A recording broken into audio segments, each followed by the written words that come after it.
حفاظت کا ایک ذریعہ اللہ سے، معلوم آپ کو نماز ایک حفاظت کا ذریعہ. صحیح مسلم کی روایت آپ نے فرمایا کہا، جندب خصری رضی اللہ عنہ اس کے راوی کو کہتے ہیں جس شخص نے صبح کی نماز پڑھی بس وہ اللہ کے امن و امان میں آ گیا.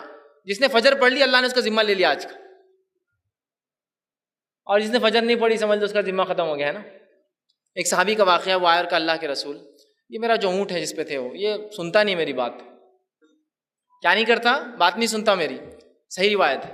آپ صلی اللہ علیہ وسلم اونٹ کے پاس گئے، اس اونٹ نے آپ کے کان مبارک کے پاس اپنا چہرہ لایا اور کچھ کہا. صحابی نے کہا اس نے کیا کہا؟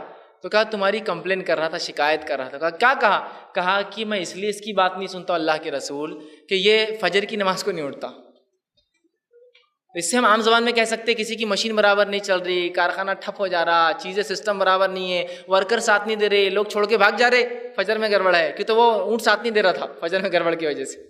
یہ فجر نہیں پڑتا بول کے میں اس کی بات نہیں سنتا، دن بھر کہیں بھی بھاگ جا رہا، سن رہا نہیں، اس کو ہکالا جا رہا تو مان رہا نہیں. ہو رہا ہے، ہو سکتا ہے ایسا ہے نا. فجر نہیں پڑھ رہے آپ، بزنس نہیں چل رہا، ہوں گا کیوں نہیں ہوگا. لوگ آپ کی بات نہیں مان رہے، ہوں گا. مچھلی لا رہے بار بار بگڑ جا رہی، فجر شروع کر دی، انشاءاللہ دیکھیے سب معاملے درست ہوتے جاتے ہیں.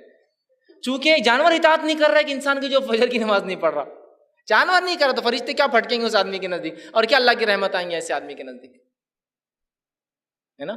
دیکھیے تو کہا یہ حفاظت کا ذریعہ، جس نے پڑھ لی بس وہ تو آج حفاظت میں آ گیا. اسی طرح نماز